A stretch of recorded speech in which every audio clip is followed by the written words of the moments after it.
The lights dimmed until only a faint glow lingered on the stage.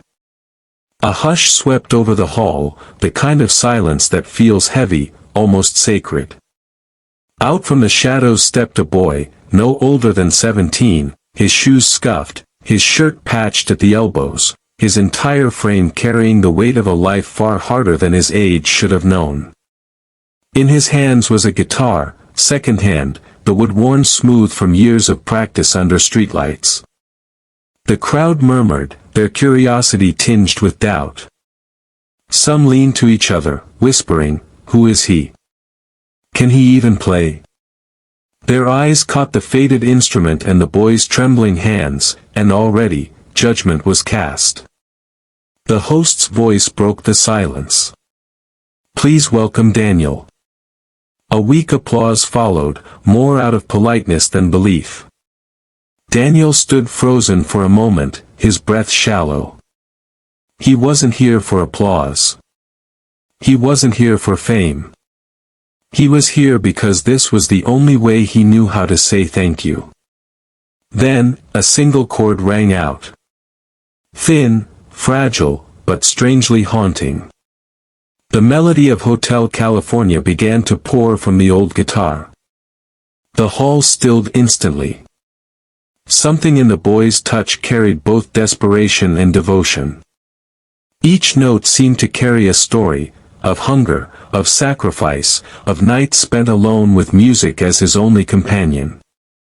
Behind the curtain, an older woman pressed her hand to her lips. Her dress was worn, her face lined with exhaustion, but her eyes were alive with tears. She knew this song. Years ago, when her voice was strong, she had sung it softly to her child before sleep.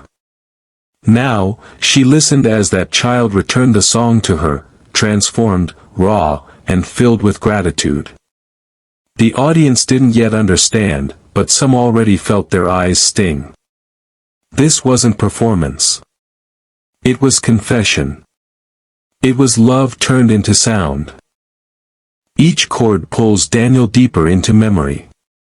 He remembers nights when hunger gnawed louder than music, when neighbors laughed at the poor boy chasing impossible dreams.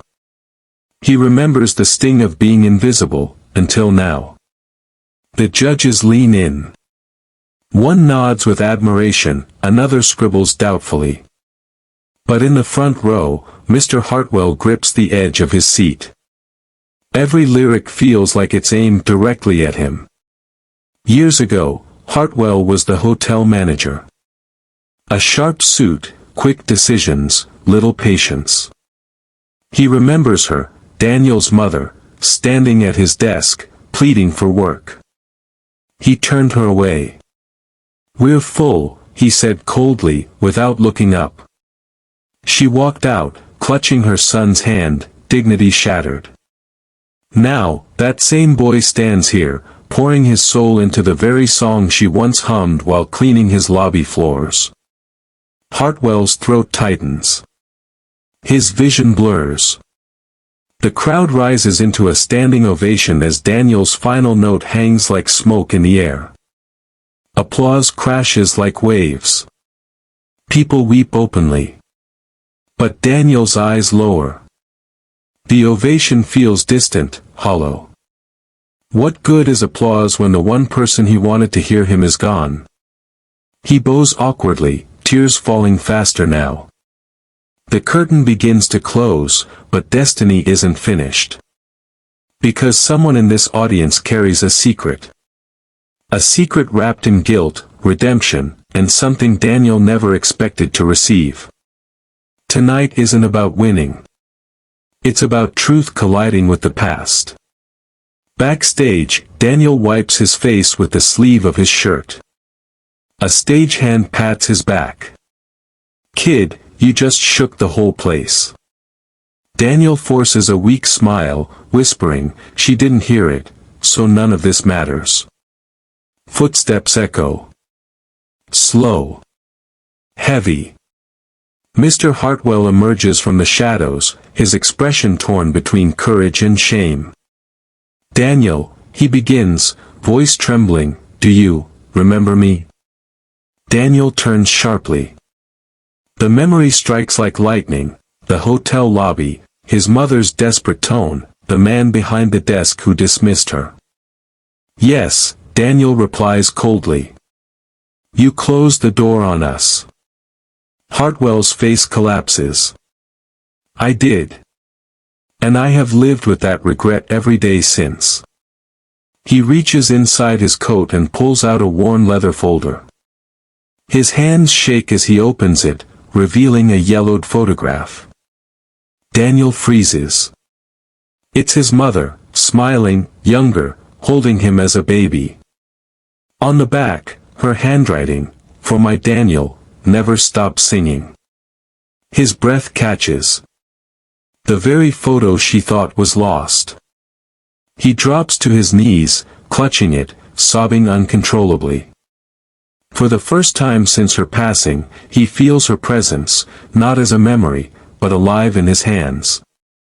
Hartwell kneels beside him, tears spilling. I cannot undo the past, but let me honor her through you. Daniel lifts the photo to his chest.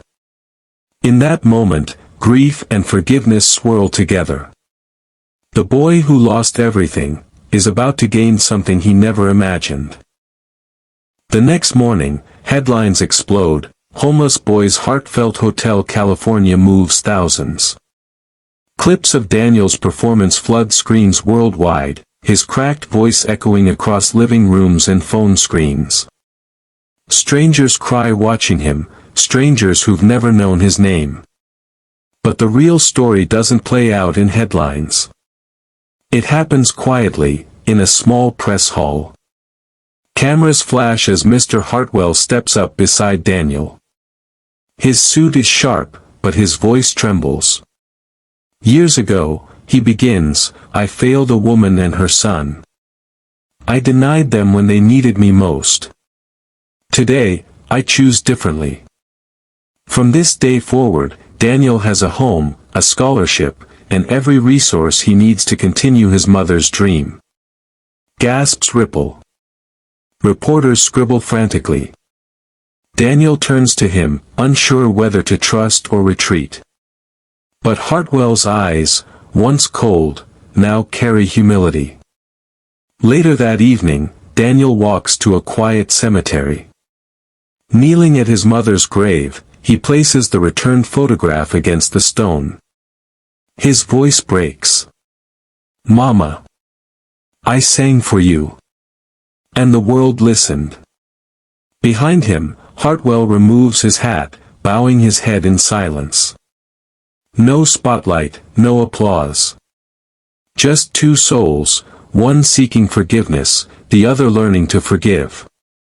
Daniel strums his guitar softly. Passers-by pause, drawn by the fragile sound. The song, once his alone, now belongs to anyone who's ever lost, loved, or longed for one more chance. But destiny has one last twist waiting, hidden in a letter sealed with truth. Months later, the hall is packed again, but this time, it isn't for a contest. It's for graduation. Caps and gowns sway.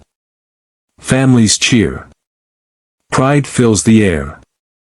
Daniel, taller now, dressed in his gown, walks across the stage to claim his diploma. The crowd rises, applause thunderous. But the loudest clap, steady and strong, comes from Mr. Hartwell, smiling like a father reborn. Daniel steps to the podium, voice trembling. I once believed music was just notes. But I've learned its sacrifice, its love carried through generations. My mother gave me her voice. And a stranger, once my enemy, helped me carry it forward. The crowd erupts, tears shining. As Daniel descends the stage, an usher hands him an envelope. Confused, he opens it. Inside, a letter written in careful script, I've been searching for you, Daniel. I never knew you existed. I am your father. Tonight, I finally heard your song. Daniel's hands shake. The auditorium gasps. He looks toward the back, where a man, older, unfamiliar, stands with tears streaming, nodding gently. Hartwell steps aside, eyes wide, realizing this isn't the end of his role, but the beginning of a bigger family than he imagined. Daniel clutches both the letter and diploma, overcome.